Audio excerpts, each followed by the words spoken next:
မင်္ဂလာပါခင်ဗျာတင်းချန်ဆိုတာကျွန်တော်တို့မြန်မာလူငယ်တွေအတွက်တစ်နှစ်တာမှာအပျော်ဆုံးအလွတ်လပ်ဆုံးအချိန်ပါပဲဒါပေမဲ့အပျော်လွန်တဲ့အခါအမှတ်မထင်မှားယွင်းမှုတွေဖြစ်တတ်ပါတယ်အထူးသဖြင့်လိမ်ပိုင်းဆိုင်ရာကျန်းမာရေးနဲ့ပတ်သက်ရင်ပေါ့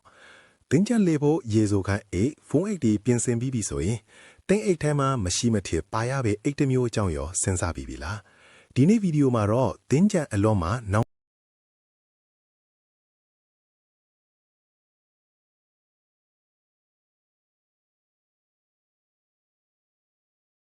ကွန်ဒုံအရေးရတော့အနေရဆုံးထိုးခုကနေ9ခုလောက်ထိဆောင်ထားပါကိုရိုင်ရတဲ့တေးမဟုတ်ပဲတငယ်ချင်းတွေအတွက်ပါအရေးကြုံရင်ကူညီနိုင်ပါရိုးရိုးအမျိုးအစားကအန်ဒရေကင်းဆုံးပါပဲ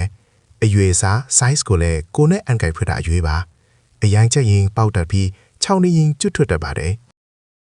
ရေအခြေခံချောစီဆောင်ထားပါ water based lubricant ဘာကြောင့်လဲဆိုရင်ပို့တိုက်မှုများရင်ကွန်ဒုံပေါက်နိုင်ခြေပိုများလို့ပါတတိထားလာမှာက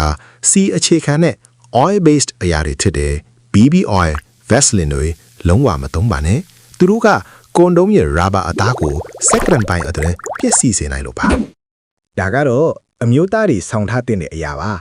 အကာအကွယ်ချိုးယွင်းသွားတာမျိုးဥပမာကွန်ဒုံပေါက်တာဖြစ်ရင်ကိုယ့်ရဲ့အမျိုးသမီးဖော်ကိုချက်ချင်းကူညီပေးနိုင်ပါ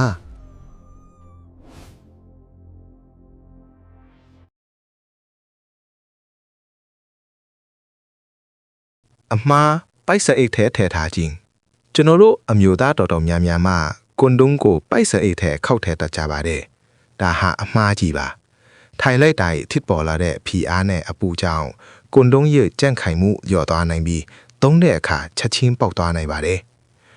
သွားနဲ့ကြိုက်ဖောက်ခြင်းအိတ်ခွန်ကိုလက်နဲ့ပဲဖြည်းဖြည်းချင်းဖောက်ပါ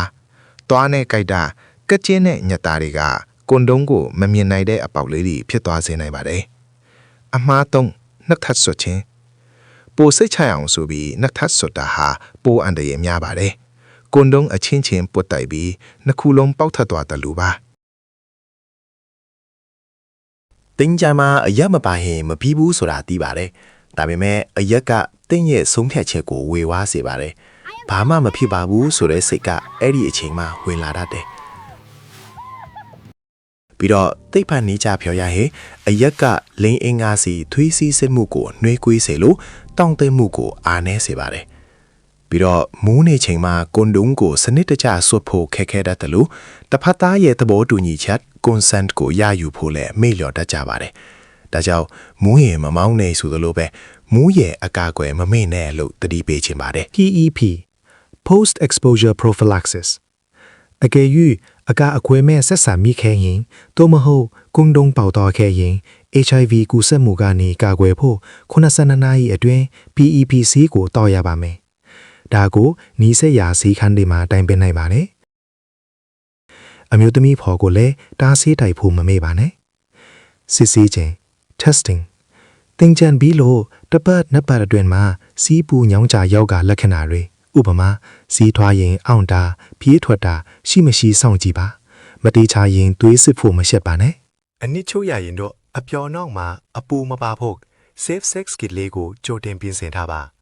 ကိုချမ်းမာရေးကိုကိုယ်တိုင်တာဝန်ယူတာဟာတကယ်ရောက်ချပြီးတဲ့တပြူမှုပါပဲ